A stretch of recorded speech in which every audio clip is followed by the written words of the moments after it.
Vous allez écouter un épisode du Craft Project. Le Craft Project est un podcast bien sûr, mais c'est aussi une association de loi 1901 qui œuvre pour promouvoir, rassembler et soutenir les métiers d'art.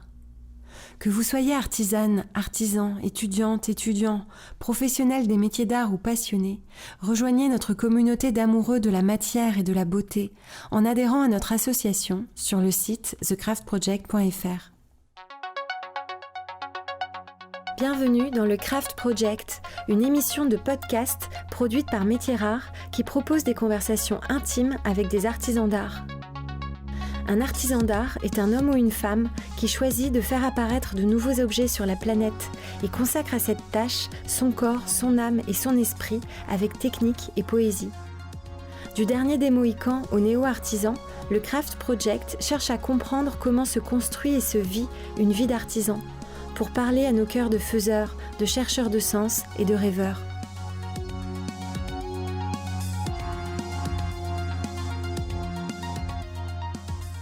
Je suis Raphaël Lebeau et aujourd'hui, j'interroge Karl Maslow. Karl Maslow est joaillier, un métier qu'il a observé depuis l'enfance, appris dans les meilleures écoles, exercé auprès de grands maîtres, puis réinventé, épuré, poétisé, comme s'il avait fait l'ascension d'une montagne, puis qu'il était aussitôt redescendu pour en gravir une autre, parce que le paysage l'appelait. Ça a l'air vague comme ça, mais écoutez son histoire. L'histoire de l'héritier d'un atelier qui a choisi de s'émanciper. Installé à la Villa du Lavoir, Karl Maslow est un des enfants chéris de la grande famille des métiers d'art parisiens. Des ateliers de Paris à la Fondation Banque Populaire en passant par la Villa Kujoyama, c'est beau de le regarder grandir.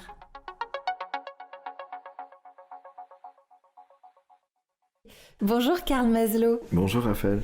Karl, je suis ravie d'être là. Ça fait des années que je suis votre travail sur les réseaux sociaux et que je suis subjuguée. Je vous demande de temps en temps le prix d'une bague et j'en rêve, voilà, un jour. En tout cas, je suis tellement heureuse d'être ici dans votre atelier, à la Villa du Lavoir. Et votre atelier est magnifique, plein de bois, d'outils, de pierres, de marbre. On voit aussi des créations de William Amor, qui est votre voisin et votre ami. C'est un lieu merveilleux.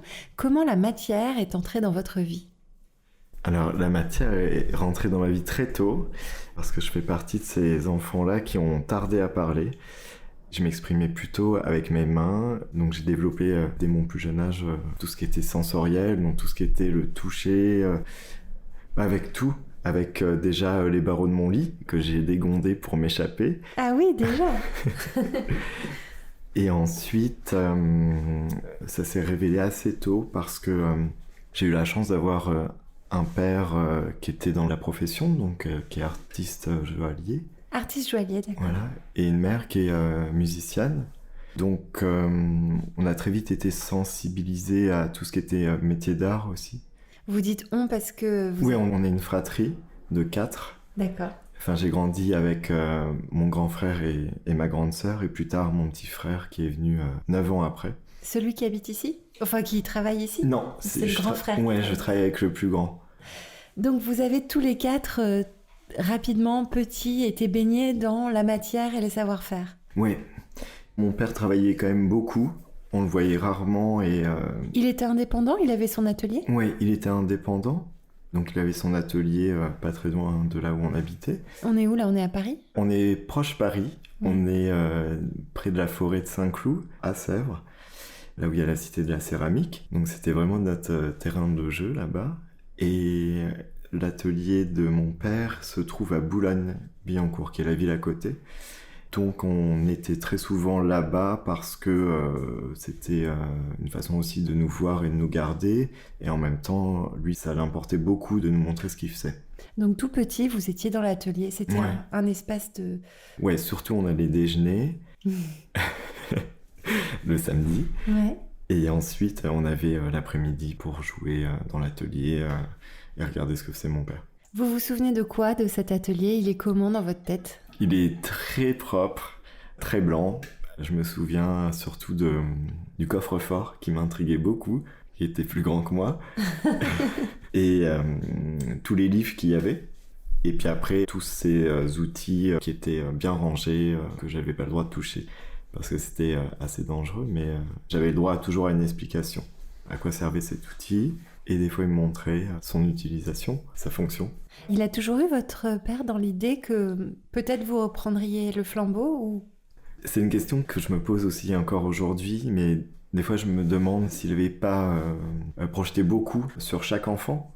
Donc il a transmis parce que c'est sa passion, c'est un métier qu'il a entre guillemets un peu sauvé. Sauvé de quoi?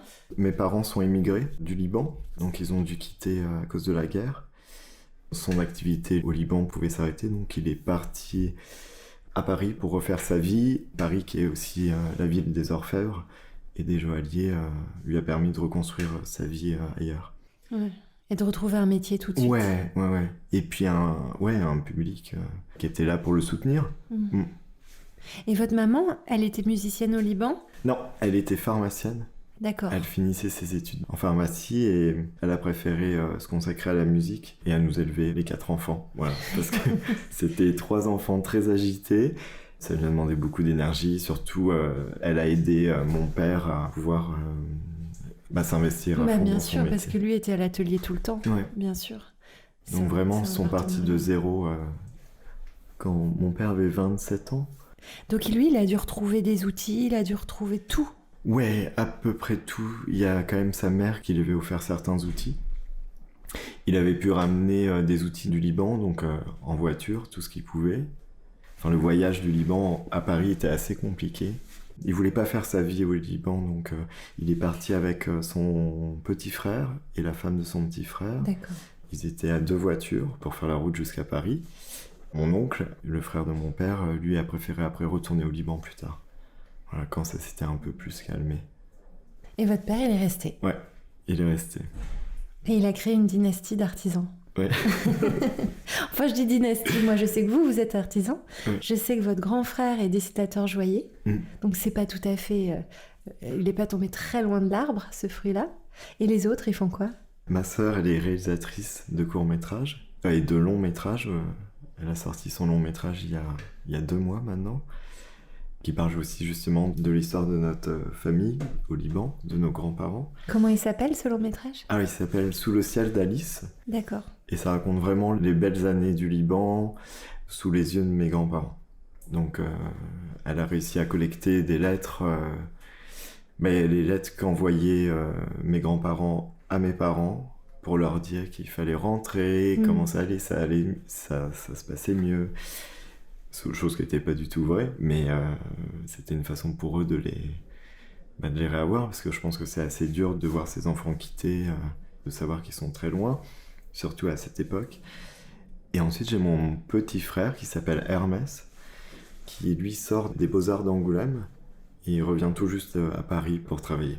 Voilà. D'accord, un artiste. Ouais. Alors justement, revenons à vous, donc cette enfance artistique, technique, puisque dans un atelier, avec les outils, avec un maître à domicile, Ouais. à travers votre père, à quel moment vous avez compris que ce serait votre destin à vous? Très tôt, j'ai pensé que c'était mon destin. Et puis à un moment, ce destin-là, il s'est un peu estompé, parce que j'avais d'autres rêves, comme tous les enfants qui rêvent d'être pilote de chasse, pompier, etc. Et après, c'est vraiment à partir de la fin du collège où je me suis vraiment rendu compte que j'avais ce besoin-là d'être dans la matière. Donc, je me suis vraiment rendu compte en étant à l'école. J'ai fait l'école Nicolas Flamel qui est rattachée à l'école Boulle. Vous l'avez fait après la 3e? Ouais. D'accord. J'étais vraiment décidé. Oui, vous saviez exactement où vous alliez. Mais c'était un choix qui était assez difficile parce que on se rend toujours pas compte tout de suite de nos choix. Surtout moi, j'étais d'une nature assez impulsive. Je fonçais d'abord et je réfléchissais après. Et je me suis souvent posé la question, justement, durant mes études, si j'avais vraiment fait le bon choix, parce que à l'école, c'était pas tout ce que j'espérais du métier. J'avais plutôt vu d'un autre œil avec mon père vraiment la création, les techniques qui étaient vraiment diverses.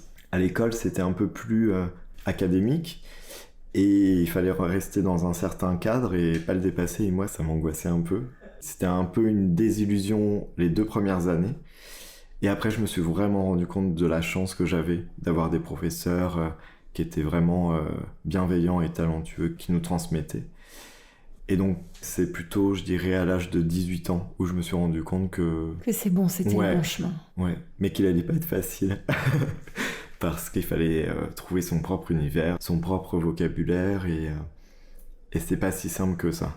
Voilà, je me retrouvais face à des montagnes, et il fallait que je redouble à chaque fois d'efforts, parce que je pense que j'avais ce côté un peu trop rêveur. Donc, je me laissais un peu trop distraire, ou j'avais tendance à prendre plus de temps que les autres pour terminer mon travail. Je travaillais beaucoup de chez moi aussi. En fait, j'ai l'impression qu'il peut y avoir une déception sur le parcours de joaillier, et je pense que ça doit s'appliquer à d'autres métiers, mais c'est une déception que j'ai entendue ou que je vois chez les tout jeunes diplômés, entre leur envie d'être des créateurs et le besoin du marché qui a besoin d'exécution. Ouais, après, c'est vrai qu'à l'école, on a l'impression qu'on est, surtout à l'époque où j'y étais, on nous formait pour être des ouvriers, des exécutants, et pas des créateurs. En tout cas, la création se passait bien plus tard, au DMA par exemple, au bout de la 4e année. Donc c'est ce cadre-là qui n'était pas facile pour vous? Ouais, c'était ce cadre-là, et surtout le regard des autres. Parce que on a beau dire aujourd'hui, ces écoles-là, elles sont très prestigieuses. Enfin, à l'époque, il y a 12 ans à peu près, pour moi c'était un peu la honte. De faire une formation manuelle? Ouais. Professionnelle? Ouais. Puis j'étais avec une promo qui, elle aussi, était pas vraiment impliquée dans le bijou. Il n'y avait pas vraiment cette émulation. Il n'y avait pas quelqu'un qui faisait moteur, voilà. Ouais, il n'y avait pas cette vision que vous aviez sur le fait que vous étiez en train de construire un parcours d'artisan d'art. Et c'est vrai que vous passiez un CAP sur un métier manuel, une formation professionnelle, que c'est assez mal vu. J'espère que ça l'est de moins en moins. Nous, on travaille tous pour ça. Mais je comprends ce que vous dites. Vous avez carrément un sentiment de honte. Par rapport à qui? Par rapport à vos amis du collège? Par rapport aux copains des parents? Par rapport à qui? Non, par rapport à mes amis du collège et de mon enfance. Plus de la maternelle, où on était dans une école où en fait on était de la maternelle au CM2 ensemble. Donc on a vraiment très fusionnel. Ouais, c'était très fusionnel. Et c'était vraiment... une école bien encadrée, donc tout le monde a réussi, tout le monde a... Ils font quoi, eux, aujourd'hui, comme métier, par exemple? Ouais, en fait, ils sont tous un peu sortis des écoles de commerce, ils ont monté des startups. Il y en a qui ont fait tout ce qui est application de photos, de Polaroid. Des grands succès. Ouais, des choses comme Ornicar. Donc c'est carrément même des petites licornes, des startups qui ont fait des millions d'euros. C'est pas du tout la même route. Non. Mais c'est très bien, ils ont bien réussi. Enfin, tous n'ont pas réussi, mais... Mais quel est leur regard sur vous aujourd'hui, à ces amis-là? Ils sont assez fiers, je pense, et... Il y en a pas mal qui m'ont commandé des bijoux, donc ils étaient ravis de me passer commande, de voir comment je travaillais. Et ce qui est aussi beau, c'est que ces amis-là, où je les voyais un peu comme des bêtes de travail ou fonceurs et businessmen, quand je les ai eus à l'atelier et qu'on a discuté vraiment autour de la création, je les ai redécouverts. J'ai découvert vraiment une sensibilité, une implication dans toute la création, donc c'est vraiment... Il y a eu un respect vraiment... mutuel. Oui, et puis ça leur permet à eux d'avoir un endroit où ils peuvent exprimer cette créativité et cette sensibilité-là, en dehors de l'action, du business et de la conquête. Oui. C'est un cadeau pour eux.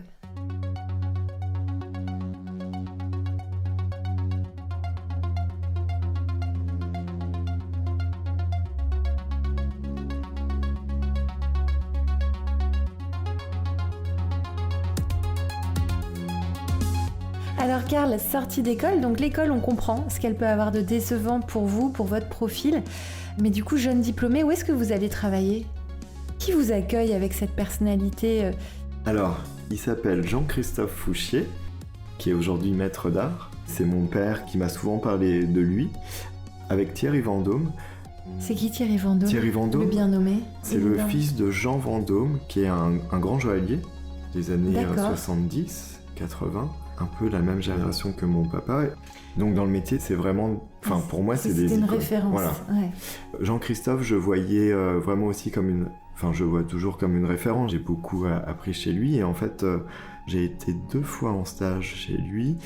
Et je me souviens, à la sortie de mon école, quand j'ai été diplômé, Je l'ai appelé pour savoir s'il connaissait pas quelqu'un qui avait besoin d'une petite main pour juste l'été. Et il m'a dit, bah écoute, moi j'ai une petite place si tu veux. Donc j'étais ravi, on s'est bien entendu. C'était une petite main payée? C'était déjà un premier boulot payé ou pas encore? Ouais, ça y est. Ouais, si, j'avais 22 ans je pense. Super. Il m'a tout de suite pris en CDI ensuite, pendant 1 an et demi, où en fait j'avais en charge à peu près tout. Il avait beaucoup de confiance en moi, il me permettait beaucoup de choses. Donc à la sortie de l'école, c'est assez enrichissant puisque on a vraiment une richesse et des portes qui s'ouvrent qu'on n'aurait jamais eu en sortant de l'école. On a généralement juste une tâche bien précise à exécuter. Et là, en fait, je pouvais assister à des rendez-vous clients. Je m'occupais d'ouvrir la boutique et de la décorer, ce que je voulais. Je pouvais sertir les pierres de clients, chose qui est assez délicate. Oui, parce que c'est très risqué. Ouais, c'est très risqué. J'avais tendance à dire que j'avais un peu tout faire. Bon, c'est comme ça qu'il m'a donné beaucoup de responsabilités aussi au fur et à mesure. Mais vous aviez confiance, et ça, vous lui disiez oui, c'est bon, pas de problème, c'est un tissage impeccable. J'avais confiance, mais je suis très vite redescendu. Mais il l'a fait avec beaucoup de bienveillance. Il a été vraiment là, au-delà de me former à tous ces corps de métier dans la joaillerie. Il m'a aussi encore plus sensibilisé à tout ce qui était passion à côté, dont la musique, dont le sport, dont la moto, dont plein de choses. Et en fait, ça s'est fini un peu avec regret parce que mon père est tombé gravement malade et je me suis dit, bon, c'est le moment ou jamais de travailler avec mon père, bien que j'avais pas du tout envie pour l'instant. Lui, il avait envie? Lui, il avait envie, oui. Mais moi, j'avais vraiment pas envie parce que c'est difficile en tant qu'enfant d'écouter son père. Et je savais qu'en allant chez lui, ça allait être assez électrique, conflictuel. Et que j'avais besoin d'apprendre d'autres maîtres. Et ça l'a été ou il vous a surpris dans sa façon de transmettre? En fait, ça m'a un peu surpris. Mais c'est surtout que j'ai dû apprendre un peu tout seul au début, puisqu'il était entre l'hôpital et l'atelier. Donc il m'a laissé beaucoup de liberté durant 1 an et demi, presque 2 ans, à m'offrir un peu toutes les matières, tous les outils, tout était à disposition et je pouvais faire ce que je voulais. Et sa confiance. Et sa qui était le plus important en fait. Ouais. Mais j'ai sa vraie confiance, carte blanche. Ouais, carte blanche. Mais un petit peu encadrée quand même. Bien sûr. Parce que, c'était l'œuvre de sa vie. Ouais. Évidemment. Et puis sa clientèle, et puis tout ce qu'il avait construit, évidemment. Ouais. Et puis je me suis rendu compte de tout ça, de toute cette chance d'être un peu libre. Oui. Je l'ai appris. Vous l'avez réalisé plus tard. Ouais, plus tard, ouais. Parce que du coup, il a guéri, votre papa. Il est revenu. Ouais. Donc il est revenu à l'atelier. Il vous avait laissé libre pendant 1 an et demi. Ça s'est passé comment, son retour? Ça doit pas être évident, ça. C'est que les libertés se sont un peu restreintes. Bah oui. Parce qu'en fait, j'avais un peu pris son atelier comme un terrain de jeu. Et donc ce terrain de jeu se réduisait, c'est normal. Puis j'avais fait sûrement des bêtises à ce moment où j'avais pas bien entretenu les outils. Depuis son retour, il m'a vraiment formé à des techniques du bijou, mais toutes les techniques, pour être vraiment libre dans la création. Donc... Toutes les techniques, ça veut dire... Parce qu'en fait, quand on pense joaillier, on se rend pas compte que c'est beaucoup de métiers. Et surtout quand on est joaillier indépendant, ça veut dire que vous êtes sertisseur vous-même, polisseur vous-même. Oui. Ah oui, sertisseur, polisseur et joaillier, qui est celui qui met le métal en forme pour pouvoir habiller la pierre. Ça, c'est un jugement de valeur entre le métal et la pierre, c'est tout un débat. Oui. Mais en tout cas, c'est plusieurs métiers, le métier de joaillier. Et donc, votre père, il vous a permis d'apprendre tous ces métiers-là. À l'école, déjà, on apprend tout? Non, on apprend vraiment les bases. Et après, c'est à nous de nous orienter, spécialiser. J'avais fait des cours du soir de ciselure. D'accord. J'avais mon amoureuse qui était ciseleuse. J'avais aussi été sensibilisé à la gravure. Après mes études, j'avais fait un CAP de sertissage. Par vous-même? Ouais. Et donc vous avez beaucoup de cordes à ce joli arc. Et votre père, lui, il faisait déjà tout ça, lui, à l'atelier? Il était lui-même sertisseur, polisseur? Ouais. Aujourd'hui, je suis pas expert dans tous ces domaines, mais au moins je les comprends. Je suis beaucoup moins rapide que... Quelqu'un qui ferait que ça, évidemment. Et ça me permet aussi de pouvoir un peu casser les codes sans avoir de scrupules. Ouais. Parce que on n'a pas été formaté à que ce métier-là. Enfin, pour moi, c'est ma vision de pouvoir un peu détourner certaines techniques et de me les approprier comme je le veux, mais voilà, tout en respectant. Oui, de ne pas être un expert d'une technique, ça donne une certaine liberté. C'est ça que vous nous dites. Et alors justement, votre démarche artistique, comment vous la qualifieriez ? Parce qu'en effet, quand on voit vos bijoux, et c'est toute la frustration du podcast, c'est qu'on n'a aucune image. Mais déjà, vous commencez à être bien connu, et je pense que la plupart de nos auditeurs vous connaissent. Ceux qui ne vous connaissent pas encore peuvent, en nous écoutant là, aller sur Instagram et regarder le compte Instagram de Carl Maslow pour regarder vos créations dans lesquelles on sent une vraie démarche de liberté, de déconstruction des codes et du cadre classique de la joaillerie. On dirait comme ça ? Ça vous va comme description ? Oui, non, c'est... Comment vous parleriez, vous, de votre démarche ? C'est mon père qui m'a vraiment poussé à trouver mon univers. Les 7 premières années où j'ai travaillé avec mon père, je voulais vous montrer tout. Toutes mes techniques, c'était un patchwork de techniques, de matières. Voilà, c'était le show. Démonstration de force. Oui. Ouais. C'était parce que j'avais le temps de pouvoir le faire. De passer du temps sur des créations. Enfin, je me souviens, j'ai passé des mois et des mois sur la même pièce. Chose qu'aujourd'hui, c'est très compliqué de faire parce qu'on est dans une dynamique où il faut à la fois faire des commandes pour subvenir aux charges et tout ça. Mais bien sûr, pour payer sa vie. Mais qui nourrit aussi sa démarche perso. Donc ça a commencé chez votre père parce que vous aviez un espace de création et d'expérimentation technique. C'était financé quelque part par le fait que c'était une activité qui roulait déjà. Donc, encore une fois, une immense chance, mais dont vous avez profité. Mise à profit, je veux dire. Ouais. Et en fait, une fois que je suis arrivé au bout de ma formation, ce qui est drôle, c'est que ça a vraiment duré 7 ans, et il y a un proverbe qui dit au maître d'apprentissage ne prend pas un élève plus de 7 ans. Ah oui. Ouais. Il y a un bouquin super sur les métiers d'art. C'est La sagesse des artisans. Je sais pas si vous connaissez. Mais non. Ah, il est super. C'est vraiment une relique où il y a des citations de philosophes, d'écrivains, de maîtres artisans qui en fait récitent une phrase qui fait réfléchir sur le métier. D'accord. Donc ça, je pense que ça m'a beaucoup fait travailler aussi. Et au bout de ces 7 ans, je m'étais juré de... Si je sentais qu'il fallait que je parte pour finir ma formation autre part, eh ben, je ferais. Donc je suis parti... je devais reprendre l'entreprise de mon père. Et je me sentais pas du tout prêt, pas du tout légitime face aux employés qui étaient présents et qui étaient beaucoup plus, on va dire, avancés dans la vie et dans l'expérience.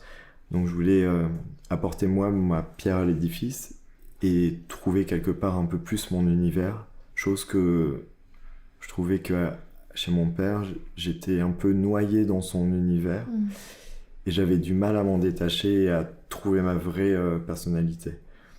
Donc, mon ami de l'époque qui m'a en fait conseillé de faire la résidence d'artiste qui s'appelle la Villa Kujuyama. Bien sûr, dont on a souvent parlé ici, il y a des artisans d'art extraordinaires qui sont passés par là.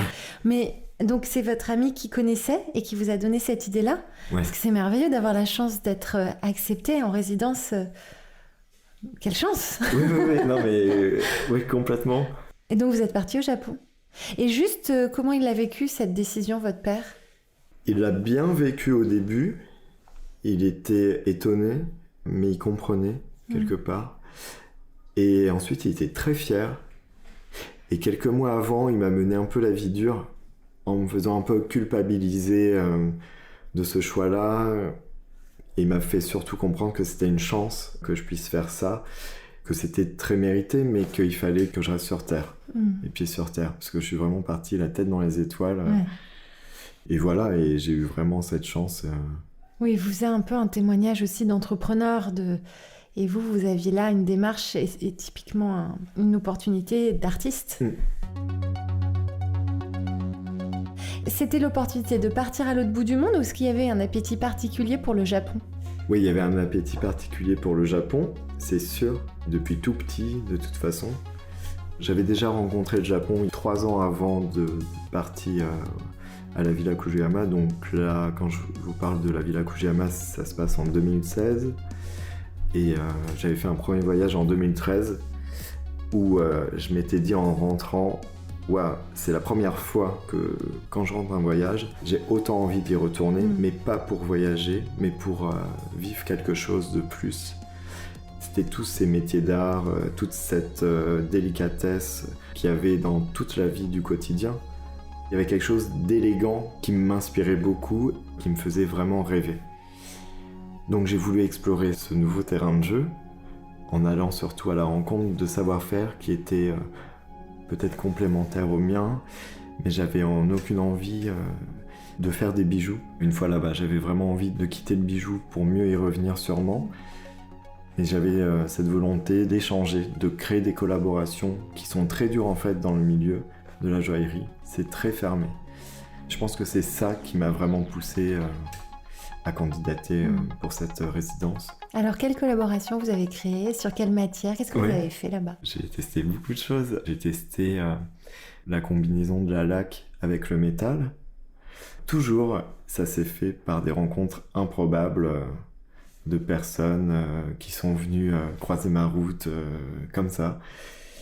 Je peux parler de Ryuji Onari, qui travaillait avec le maître qui s'appelait Miki à Kyoto, avec qui j'ai beaucoup travaillé, échangé, discuté sur son métier, mais aussi sur la transmission de maître à élève. C'était un sujet qui me tenait beaucoup à cœur, parce que j'avais l'impression de rater un peu cette transmission que mon père m'offrait.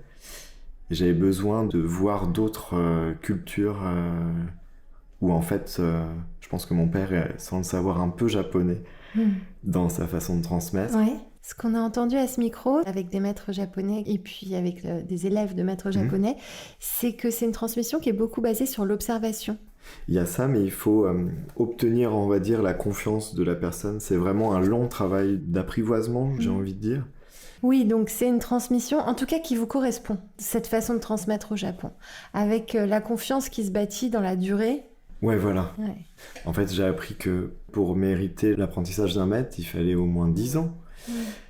Et c'était des transmissions qui étaient très longues et assez dures, puisque c'est très peu payé.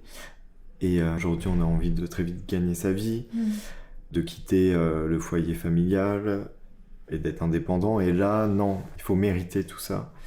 Et j'ai trouvé ça très formateur, en fait, et me montrer finalement qu'on a de la chance aussi en France, d'avoir beaucoup de formations, beaucoup de maîtres qui prennent le temps de nous apprendre. Et donc, du coup, j'ai fait des tas de rencontres, dont aussi Takeshi Nishimura, qui travaille le papier par découpage. C'est une technique qui sert à dessiner sur les kimonos, c'est le Yuzen. J'ai rencontré une personne aussi qui a beaucoup compté dans ma vie. Il s'appelle Kunihiko Moriguchi. Donc c'est le trésor national vivant qui est assez connu au Japon et aussi en France. Il a été invité pour les 25 ans des maîtres d'art et leurs élèves et j'animais la conversation avec lui, donc on a eu la chance de le rencontrer. On n'a pas réussi à le podcaster, on a essayé. Hein. Ah oui. Mais ça demande beaucoup d'apprivoisement, je pense. C'est ça. Mais maintenant que je sais que c'est votre ami, on va retenter notre chance. Donc oui, un homme merveilleux, un savoir-faire exceptionnel. Ouais, donc lui, vous avez réussi à l'apprivoiser? Eh ben, je pense que c'est pas un apprivoisement, c'est une chance de l'avoir rencontré au beau moment. Je me souviens très bien, c'était un vernissage où j'exposais dans une galerie qui s'appelle la galerie Seikado, qui est aussi spécialisée dans l'art de la table et la cérémonie du thé et du saké. Donc ils travaillent leurs favoris avec de l'étain et de l'argent. J'ai exposé mes recherches issues de la Villa Kujiyama dans leur galerie et il y a cette personne-là très classe qui est venue me voir, donc Kunihiko Moriguchi. Il m'a parlé avec un français parfait. C'est pour ça que je voulais le podcaster. On a un trésor vivant qui parle parfaitement français. Et en fait, il m'a posé une question qui m'a assez perturbé parce que qui était quand est-ce que vous savez que vous avez fini votre création?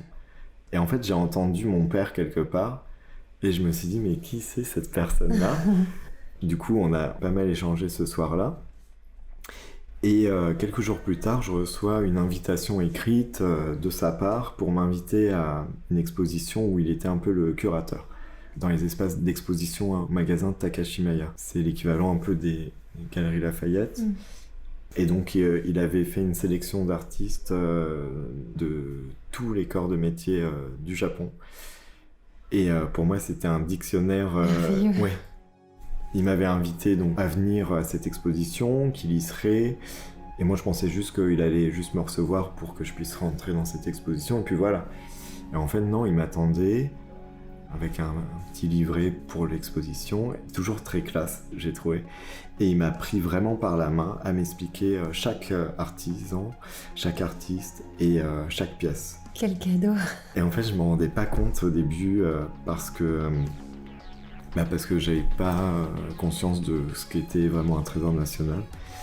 Et chaque quelque temps, il y avait des personnes qui venaient le saluer, des éloges sûrement, mais tout était en japonais, donc j'imaginais. Il a vraiment pris le temps. Il m'a recontacté, on a gardé un lien. Je me souviens, je lui ai offert un outil que j'avais fabriqué. Et voilà, il y a eu cet échange-là où en fait il m'a conforté aussi de rester au Japon puisque je devais écourter mon séjour. Il m'a donné un peu la volonté de rester et je suis resté 2 mois de plus grâce à ses conseils.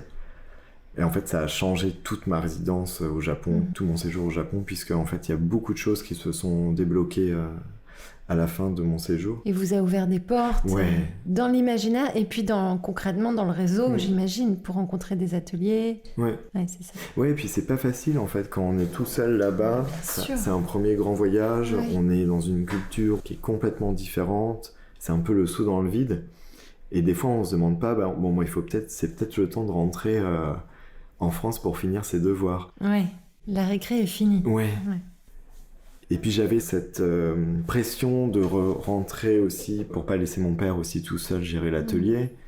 Mais parce que là, vous lui aviez pas encore dit que vous reviendriez pas ? C'était pas encore décidé dans votre tête ? Non, c'était pas encore décidé. D'accord.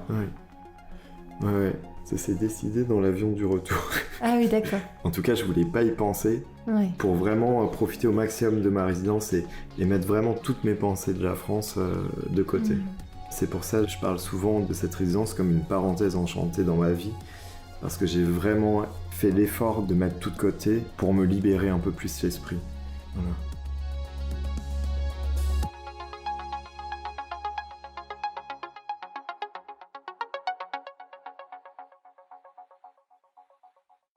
Pardon, mais il y a une question qui est restée en suspens que nous a posée notre trésor vivant. Comment vous savez qu'une pièce est terminée ? Ah oui. Encore aujourd'hui, j'ai un peu du mal à répondre, mais je pense que c'est un feeling avec la matière. Je pense que c'est quand on arrive jusqu'au bout et qu'on sent qu'on a fait le meilleur de nous. Et moi, je la mets de côté quelques temps et j'y reviens de temps en temps. Et si je vois que je peux plus rien à rajouter, pour moi, elle est finie. Ok, vous le sentez. Oui. On retourne dans l'avion du retour. Donc, D'accord. avion du retour, et là, vous prenez votre décision. Et vous dites, ok, c'est pas mon chemin, c'est pas l'atelier de papa. Ouais, c'est pas mon chemin, mais c'est pas pour ça que j'oublie pas cette possibilité. Mais c'était vraiment très compliqué à expliquer, à accepter aussi, parce que je pense qu'il a mis beaucoup d'espoir et d'énergie. Et pour moi aussi, c'était très dur de peiner, on va dire, quelque part, les rêves de mon père. Donc j'ai essayé vraiment de faire au maximum pour que ça soit le plus agréable possible, en gardant un lien. Mais du coup, j'ai fait mon chemin tout seul, qui était très compliqué parce que j'avais plus rien. Financièrement ? Ouais, j'avais plus rien. Okay. J'avais tout flambé au Japon. Et j'avais ramené quelques outils, c'était mes outils chéris, puisque de toute façon j'avais que eux. Donc j'ai eu un long moment où je travaillais de chez moi. Oui, parce que votre voie et votre chemin, pour vous c'était une évidence que c'était monter votre atelier. Non, c'était pas une évidence. Non. J'avais envie de, certes, peut-être mener la barque comme je voulais, avec une équipe. Aujourd'hui encore, je cherche cette équipe, mais c'est très compliqué à trouver, je trouve. Peut-être qu'il ne faut pas que je cherche et ça viendra tout seul, mais... Oui, non, mais parce que vous auriez pu chercher un poste de salarié. Ah oui. Le temps de vous... Ah oui, non. Oui, c'est ça. Même l'idée, ça n'a aucun sens pour vous. Alors, même quand je pose la question, je pense que là, j'aurais déçu mon père. Ouais. Ah oui, c'est ça. Ouais. Non, quitte à quitter, il fallait que je trime, quoi. Ouais. Sinon, c'était pas drôle pour lui. Alors, vous avez bien trimé? Ah ouais. Ouais, j'ai bien trimé. J'ai en plus failli me séparer 3 fois de ma copine de l'époque. Parce que je travaillais tout le temps et dans l'appartement. Ouais. Je faisais du bruit à 1h du matin. Je construisais mes meubles pour pouvoir travailler, les établis. Puis j'étais impossible à vivre aussi. Parce qu'il y avait cette peur, cette angoisse de... est-ce que je fais pas n'importe quoi? Est-ce que j'ai pas tout gâché? Et donc voilà, petit à petit, j'ai mis des sous de côté pour m'acheter des outils. Puis à un moment, j'ai compris qu'il fallait vite que je trouve un atelier parce que c'était plus trop possible. Donc j'ai postulé pour les ateliers de Paris. J'ai eu un entretien avec Françoise Sins pour... La grande dame des ateliers de Paris. Que j'avais rencontrée au Japon d'ailleurs. Ah oui. Lors d'un dîner improbable. Donc j'ai trouvé cette personne très bienveillante et en fait je me suis dit, je vais aller lui demander en fait si vraiment mon projet peut rentrer dans les ateliers de Paris. Elle m'a conseillé, puis après j'ai postulé pour faire le dossier et rentrer aux ateliers de Paris. J'ai été pris. Il faut dire que je n'avais jamais fait de dossier avant celui de la Villa Kujuyama. Je n'avais jamais constitué un dossier. Voilà. Et donc, en fait, ça me demandait beaucoup d'efforts, surtout à pour l'écriture. Vous, c'était pas facile. C'était nécessaire, donc ils m'ont accepté. J'ai été dans cet atelier-là pendant 2 ans. À l'atelier rue du Faubourg Saint-Antoine à Bastille. Et les ateliers de Paris, donc accueil des artisans d'art, c'est moins cher? C'est pas gratuit pour autant? Non. On peut dire combien ça coûte? Ça vous coûtait combien tous les mois? C'était à peu près entre 280 et 320 euros. C'est inespéré de pouvoir payer un loyer de ce prix-là pour rester travailler dans Paris. On paye pas pour l'atelier et son loyer, mais on paye pour l'accompagnement. Ah oui, qui est précieux. Ouais. Où il faut intervenir des experts en droit ou en communication. Ou en gestion. Ou en comptabilité. Ouais. Vraiment tout pour créer en fait l'entreprise. Tout le support dont vous pouvez avoir besoin. Oui. Et ça, comme je vous ai dit avant, je suis assez fonceur et je réfléchis après. Mais j'avais jamais imaginé tous ces corps de métier aussi qui gravitent dans la gestion d'une entreprise. Oui. Tous les à côté en fait. Ouais. Ouais, c'est sympa, hein. Ah oui, c'est très sympa. C'est vraiment sympa. Ouais. Après, j'aime ce côté, dans cette démarche, tous les à côté et tout ce qu'on peut apprendre grâce à cette démarche d'entrepreneur. En fait, on apprend tous les jours des petites choses et ça, pour moi, ça n'a pas de prix parce qu'on n'est jamais vraiment dans une situation confort et ça nous pousse à être curieux et à aller vers les autres surtout. Oui. Parce que sans les autres, on ne peut pas deviner tout seul. Donc, les ateliers de Paris, voie de salut pour vous pendant 2 ans. Petit à petit, les clients, vous les trouvez comment ? Les clients, j'ai la chance d'avoir beaucoup d'amis. Ah oui, c'est ça, les copains des grandes écoles de commerce. Voilà, qui ont profité, je pense, de l'occasion pour demander leur copine en fiançailles. En plus, c'était l'âge, entre 25 et 35 ans. Ouais, là, aux ateliers de Paris, j'avais 31. Ouais, la trentaine, où c'était la trentaine. La vague des mariages qui commençait. Et donc voilà, ça a commencé comme ça. Comme le bijou, il est porté en permanence, et mes amis se sont transformés en ambassadeurs. Voilà. Bien sûr. Donc du coup, les parents m'appelaient pour offrir des cadeaux. Donc vous êtes fait une clientèle sur le bouche à oreille. Ouais, vraiment. Après, j'ai eu des nouveaux clients que je connaissais ni d'Ève ni d'Adam au bout de 2 ans. Ça a mis quand même un peu de temps. En fait, ils m'ont contacté par les réseaux. Donc Instagram, même Facebook. Important de dire l'outil qu'Instagram peut représenter pour un développement commercial.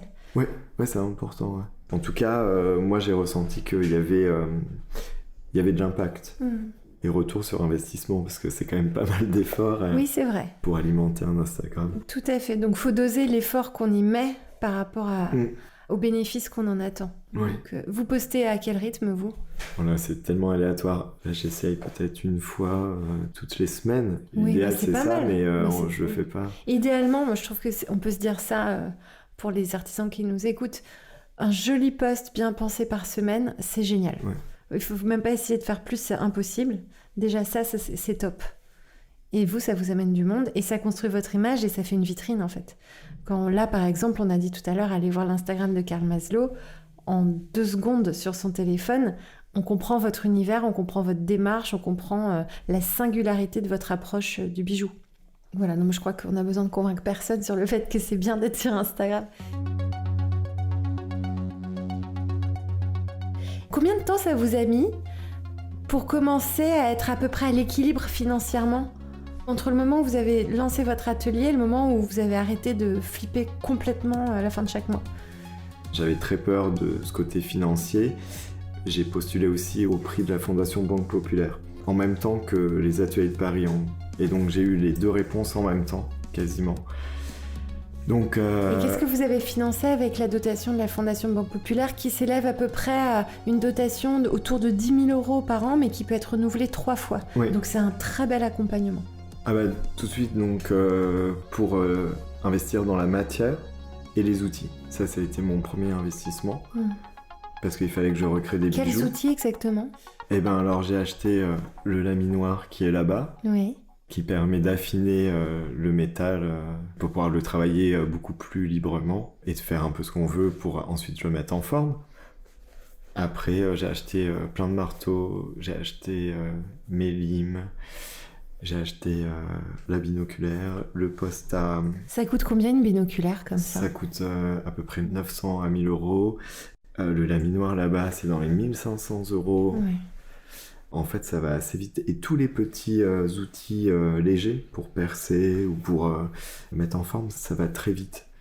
Parce qu'il vous en faut énormément. Et puis j'avais envie d'avoir des choses de qualité, donc je préférais acheter bien, mais une fois. Et ça me dure le temps qu'il faut. Et c'était important pour moi d'avoir du bon matériel.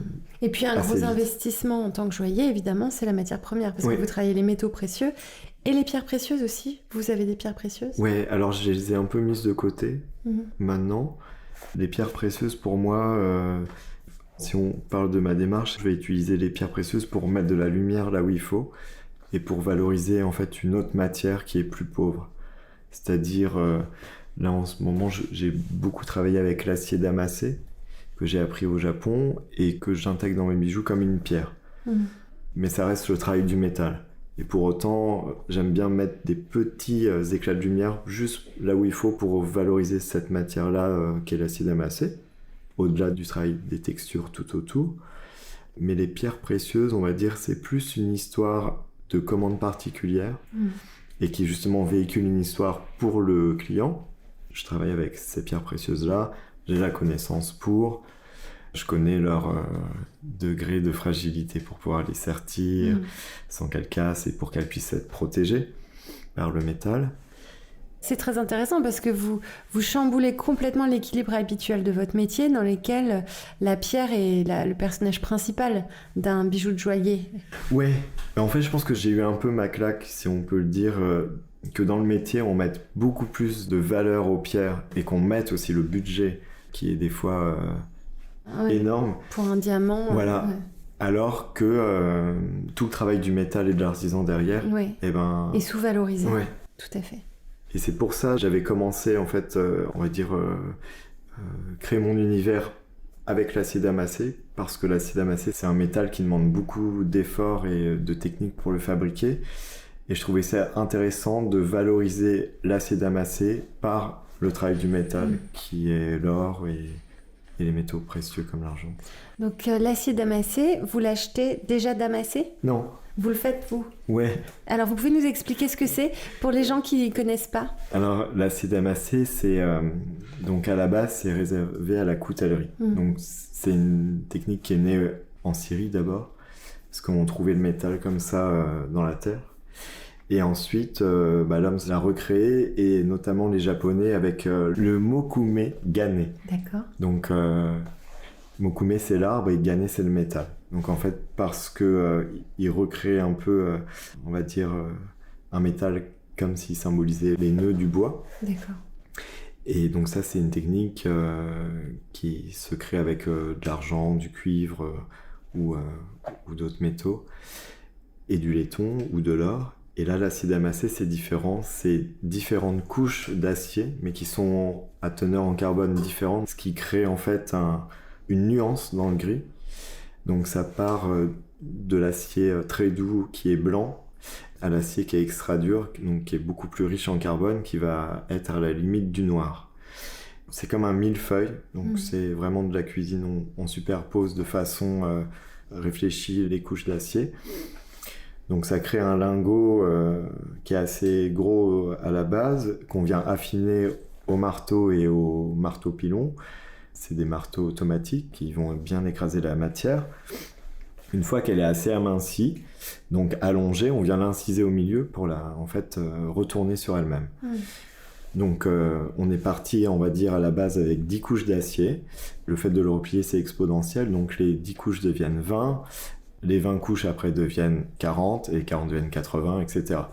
Et ça crée en fait une finesse dans le métal. Plus les couches sont élevées et plus il y a de micro-veines, en fait.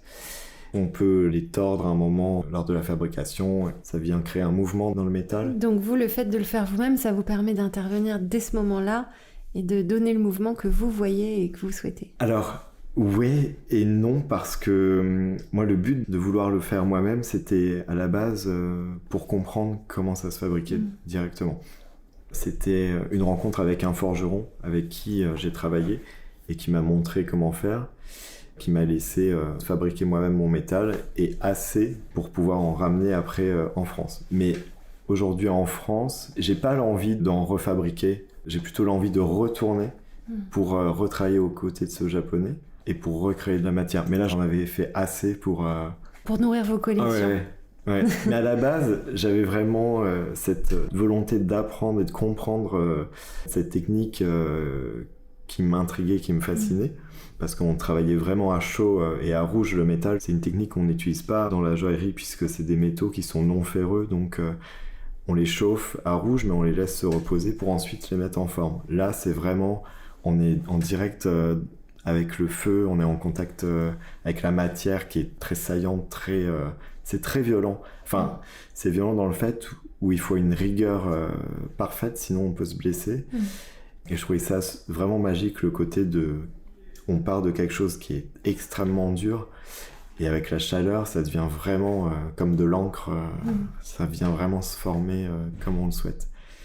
Karl Maslow, on connaît une fée des métiers d'art au Craft Project. Une fée ? Ouais, une fée. Qu'est-ce qu'elle pourrait faire pour vous avec sa baguette magique ?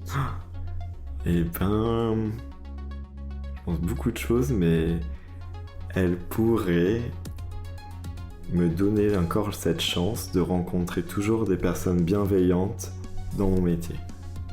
Oui, et bien justement, alors ce qu'on n'a pas fait, alors que je le fais toujours plus tôt dans le podcast, mais vous l'avez fait quand même. Est-ce qu'il y a eu des anges gardiens qui, sur votre parcours, ont éclairé la voie ? Ah ouais, complètement. Je peux en citer plusieurs. Avec plaisir. Donc, sans hésiter, il y a une femme que j'apprécie énormément, qui m'a vraiment pris sous son aile, c'est Manuela Paul Cavalier. Ah, merveilleux d'entendre son nom. Juste entendre son nom, quel plaisir. Épisode, je dirais, 6 de la saison 1 de ce podcast. Je savais pas. Ah oui. Elle fait partie de vos anges gardiens. Ouais, peut-être qu'elle le sait pas, mais j'espère qu'elle en avait conscience. Mais ça a été une des rares personnes à vraiment me conseiller avant mon départ au Japon, à être très généreuse avec moi, très bienveillante, et avant, pendant, après. Manuela Paul Cavalier, elle travaille la feuille d'or. Elle est créatrice de matière et de lumière avec de la feuille d'or. Vous pouvez évidemment aller voir son compte Instagram pour la découvrir. Mais après, il y a toute l'équipe de la Villa Kujiyama, dont Sumiko Oe Gotini. Il y a aussi la plumassière très connue, qui s'appelle Nelly Saunier. Bah oui, très connue, c'est notre avant-dernier numéro du podcast. Donc très connue, et de nos auditeurs aussi, qui ont pu écouter son merveilleux parcours et son très beau chemin. Et sa belle sensibilité. Oui, bah d'ailleurs, par ses mots, par sa sensibilité, sans le savoir, j'imagine, elle m'a vraiment aidé. Voilà. Et c'est ces personnes-là qui, sans le savoir aussi, c'est ce qui est beau, permettent d'avancer elles nous aident pas à surpasser les autres, mais à se surpasser soi-même. Et c'est dans cette bienveillance-là dont elles émanent, ça me pousse à sortir des sentiers battus et avancer dans mon métier et à me pousser à faire toujours mieux. Voilà. Oui, c'est vrai, et sans le savoir, et pour les avoir interviewées chacune, et en fait les 60 artisans du podcast, moi c'est ce que ça me fait à chaque fois, d'avoir un témoignage d'un parcours habité comme ça me nourrit beaucoup, et j'espère que ça nourrit tous nos auditeurs aussi. Ce qui est beau, c'est que cette énergie et cette inspiration-là, elle voyage, qu'on le veuille ou non, qu'on le sache ou non, et j'espère que le podcast c'est une façon de le faire voyager. Merci Karl Maslow. Merci à vous Raphaël.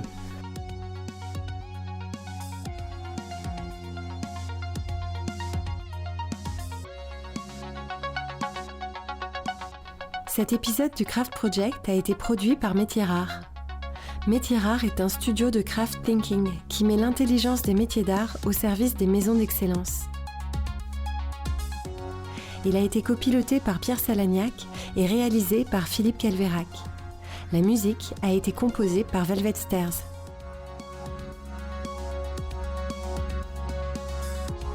Si vous avez aimé cet épisode, dites-le nous avec 5 étoiles et un gentil commentaire sur Apple Podcast. On aime aussi vous lire sur Instagram, sur le compte the.craft.project